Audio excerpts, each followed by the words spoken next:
ఒక web serial ఒకటి చేశాను. పేరు పెళ్ళయిందా తిక్క కుదిరిందా.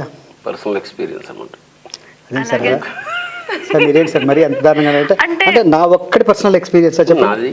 అదే అంటే మనది అది అట్లా అన్నారు. ఓకే అర్థమైంది. ఓకే ఓకే పెళ్ళయిందా అని సాఫ్ట్ గా అన్నారు. తిక్క కుదిరిందా అనే వాయిస్ లోనే ఆ చేంజ్ కి మీరిచ్చే మీ అర్థం ఏంటి సార్? అసలు పెళ్ళయిందా అంటేనే చాలు, మళ్ళీ అనవసరంగా వీడు రెండు తిక్క కుదిరిందా అనవసరం. అది కూడా ఒక స్పెషల్ వాయిస్ తో అన్నారు కదా. అదే అంటే అసలు ఫస్ట్ చెప్పింది నీకు అర్థమైందా?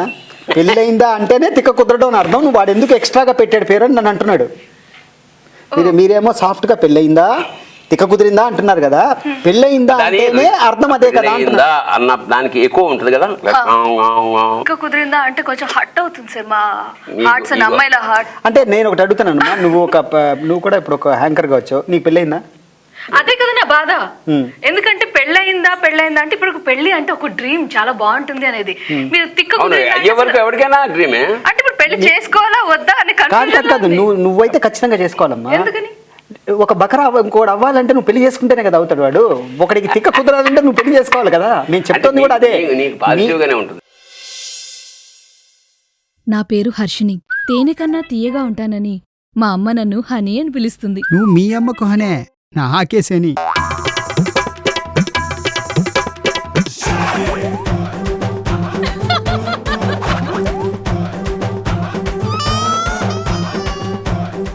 దాదాపు ఈ పెళ్ళి అనే కాన్సెప్ట్ పుట్టినప్పుడే ఓ జోక్ ఒకటి పుట్టింది. అది చాలామంది చాలా రకాలుగా వాడారు. జంధ్యాల గారు కూడా వాడారు. ఏమన్నా అంటే పెళ్ళిలో ఎందుకు సార్ ఇట్లా అమ్మాయి ఏడుస్తూ ఉంటుంది, అబ్బాయి నవ్వుతూ ఉంటాడు. ఇంట్రడ్యూస్ షీస్ మై వైఫ్ అంటేప్పుడు అందరు షేక్ హ్యాండ్ ఇస్తుంటారు. చూసా గమనించి ఉంటాక పెళ్ళిళ్ళు అంటే ఈ మధ్యకాలంలో ఏడవడం మానేసుకొని తగ్గింది. కొంచెం బెంగగా ఉంటున్నారు తప్ప ఏడవట్లేదు. దానికి రీజన్ ఏమిటంటే అమ్మాయికి అదే చివరి ఏడుపు, అబ్బాయికి అదే చివరి నవ్వు అట. సరే ఇంచుమించుగా అదే చెప్పాను సార్ సీరియల్. అదే ఇంకోటి రెండో పాయింట్ ఏంటంటే ఈ మధ్య ఇక్కడ బెంగ పెట్టుకున్న అమ్మాయిలు నువ్వేమో చూసావు. పెళ్ళి చూపులు మన అక్కడ చాలాసార్లు ఏమో జరుగుతుందంటే అమ్మాయి పరిచయం చేస్తుంటుంది, రాజేష్ వెంకటేష్ చెప్తుంటారు, వెంకటేష్ రాజేష్ బక్రా వీడే అని. అంటే ఆల్మోస్ట్ రిసెప్షన్లోనే చెప్తుంటారు ఆ విషయాన్ని. అంటే పెళ్ళిని అంత ఇష్టంగా చేసుకుంటారు కదా, భార్యనే ఎందుకు బలిపశువుని చేస్తారు? జోకులు ఎందుకు వేస్తారు ఎక్కువగా భార్య పైన? మరి జోకులు తప్ప ఏం చేయలేడు.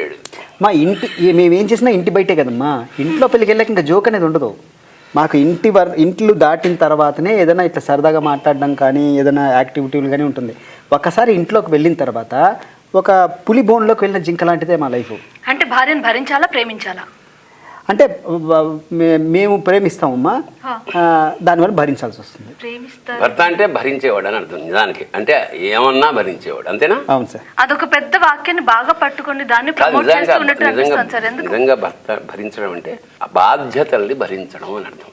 జాను, నేను బయటకు వెళ్తున్నాను, నీకేమైనా కావాలా? అదే కావాలి. చిన్నప్పుడు మా అమ్మని ఆడుకోవడానికి బొమ్మలు కొనివ్వమ్మా అని మారం చేస్తుంటే కొన్నాళ్ళాగమ్మా జీవితాంతం ఆడుకునే బొమ్మను కొనిస్తాను అంది.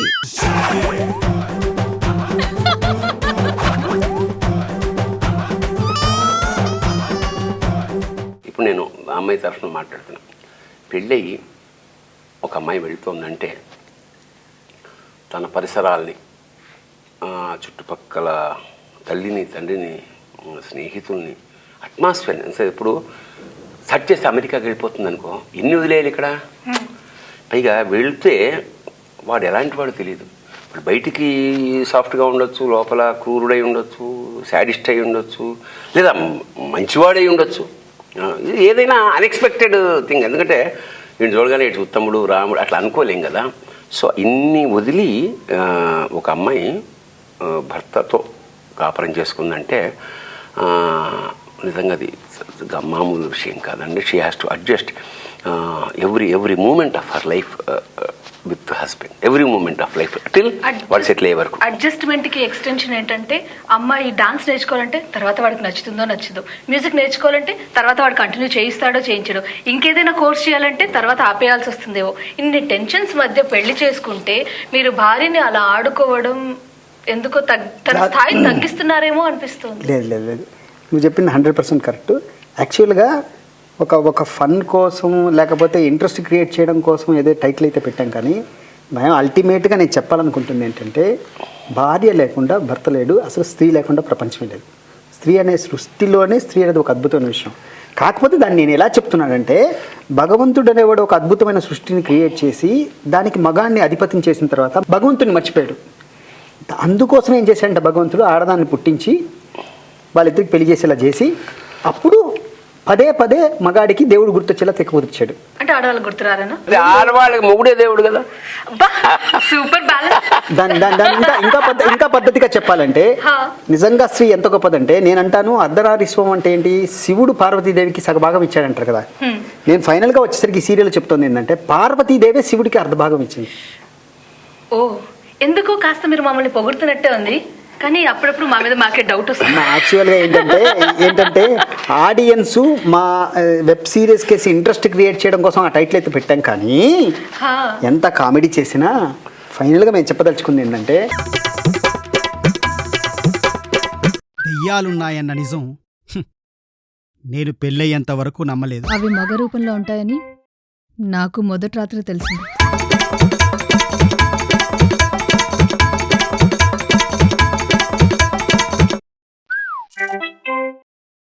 వారే దీని ఓవర్ యాక్షన్ పాడుగాను. పెళ్ళయిందా?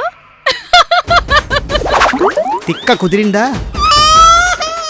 శివస్యాయుక్తో యది భవతి భక్త ప్రభవితం అంటే శివుడు సౌందర్య లహరిలో శ్లోకం అది ఫస్ట్ది. శివుడు పార్వతితో కూడినప్పుడు మాత్రమే శక్తియుక్తుడవుతాడు. అంటే ఆ యూనిటీ ఏదైతే ఉందో అదే అద్భుతాన్ని జనరేట్ చేస్తుంది తప్ప ఇండివిజువల్గా శివుడు సైతం ఏమీ చేయలేడు అనేది ఫిలాసఫీ. అన్యాపదేశంగా నేను దాన్ని ఏం చెప్పానంటే స్త్రీనాం ద్విగుణమాహారం బుద్ధిశ్చ చతుర్గుణం సాహసం షడ్గుణం అన్నాను. స్త్రీ ఎప్పుడైనా మగాడి కంటే బుద్ధిలో కానీ తెలివితేటల్లో కానీ సాహసంలో కానీ కొన్ని వేల రెట్లు గొప్పది. కాకపోతే ఇప్పుడు అలా అని చెప్పి ఇప్పుడు నేను సీరియల్ స్త్రీ గొప్పది అని చెప్పాను అనుకో, ఆడదే ఆధారం అన్నాను అనుకోండి, చూడకపోవచ్చు. కేవలం ఒక చిన్న అట్రాక్షన్ కోసమే పెట్టినా పెళ్ళైంది తిక్క కుదిరిందని నవ్వించాల్సినంత నవ్వించినా కూడా ఇన్హరెంట్గా నేను చెప్తాను ఏంటంటే స్త్రీ లేకుండా ఇంటికి దీపం ఇలా లేకుండా ఆ ఇల్లు ఇల్లే కాదు. ఇందులో పెళ్ళైన వాళ్ళే ఎక్కువ కనెక్ట్ అవుతారా, పెళ్లి చేసుకోబోయే వాళ్ళు ఎక్కువ కనెక్ట్ అవుతారా? ఇద్దరు డెఫినెట్గా కనెక్ట్ అవుతారమ్మా. ఎందుకంటే పెళ్లి చేసుకోబోయే వాళ్ళు ఎందుకు కనెక్ట్ అవుతారంటే పెళ్లి చేసుకుంటే ఏం జరుగుతుందో చూపిస్తాం కాబట్టి. పెళ్ళైన వాళ్ళు చచ్చినట్టు కనెక్ట్ అవుతారు ఏంటంటే మందే కాదు అందరికీ ఇలాగే జరుగుతుంది అన్నమాట అని. ఒక విధమైన ఒక సెల్ఫ్ సాటిస్ఫాక్షన్. నేను ఒక్కడనే ఉన్నారు. అదే పెళ్లిలో విచిత్రం అదే అట. దాని ఏంటంటే ఎవడైతే పెళ్లి చేసుకోలేదో వాడు అక్కడ అద్భుతం ఉందని వాడు వెంపర్లాడి అటు చుట్టూ తిరుగుతుంటాడు. దూకిన వాడేమో ఇక్కడ ఏం జరుగుతుందో చెప్పాడు, అద్భుతం దాదా దాదా అంటే దూకే చెప్తాడనమాట. దూకేగా చెప్తాడు 16 బాబు రామ్మ 17.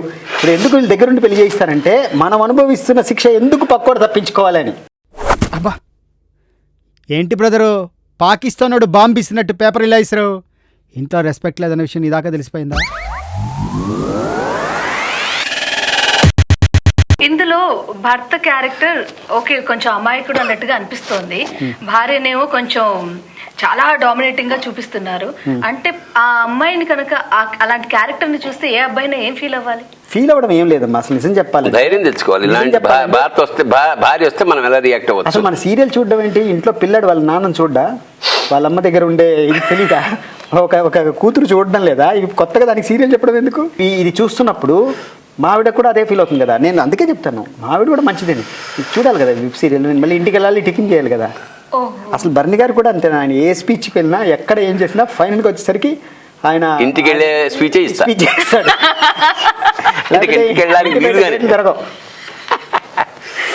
It's a fun basically. ఏమిటంటే ఇందాక ముందే చెప్పినట్టు 24 hours into 7 జీవితాంతం కలిసి ఉండాలంటే వాళ్ళు కొట్టుకోవాలి, తిట్టుకోవాలి, అల్లరి చేసుకోవాలి, ఆనందపడాలి, కొంచెం ఎడమొహం పెడమొహంగా ఉండాలి, తర్వాత కలిసిపోవాలి. దిస్ ఇస్ ఇట్స్ ఏమిటంటే పరిణామ క్రమం ఇలా ఒక గ్రాఫ్లాగా ఎడుతుంది.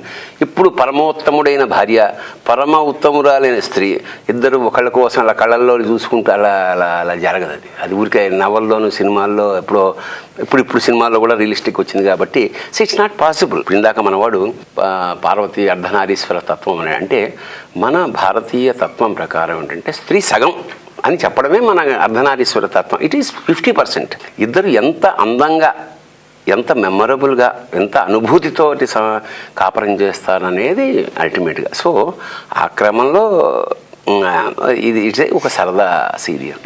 ఇది కేవలం సరదా కోసం చేసిందే తప్పిస్తే నేను మనసా వాచ కర్మణ నమ్మేది ఒకటే ఏంటంటే స్త్రీ ఒక అద్భుతం. స్త్రీ అంటే ప్రతి మగాడికి వెనక, ముందు, వెనక, పక్క, పైన పరిభ్రమిస్తున్న ఒక ఆదిశక్తి. ఆవిడ తోడు లేకుండా ఏ మగాడు ఏ పని చేయలేడు. మగాడు అమ్మని పొగుడతారు, భార్యని పొగుడతారు, కానీ 10 మంది పొగుడతారు. కొడుకుతో పొగడతలన్నీ కొడుకుకిస్తాడు అవకాశం. తల్లిని వాడు వాళ్ళ అమ్మని పొగడడం ద్వారా మరొకరికి అమ్మని చేసి వాళ్ళకు కొడుకునిచ్చి ఆ కొడుకు ద్వారా తల్లిని పొగడమని చెప్తాడు. So it is continuous process. చేత అంటే ఆయుక్షీణం అని చెప్పి భర్తలు ఎప్పుడు భార్యను పొగడదు. ఒక సత్యాన్ని ఇంకోలా చెప్పాను అంతే. చెస్ ఆడుకుందామా? వద్దమ్మా, ఏ? ఇద్దరు ఆడుకుంటే దాన్ని ఆట అంటారు, నువ్వు ఒక్కదానివి ఆడుకుంటే దాన్ని ఆడుకోవడం అంటారు.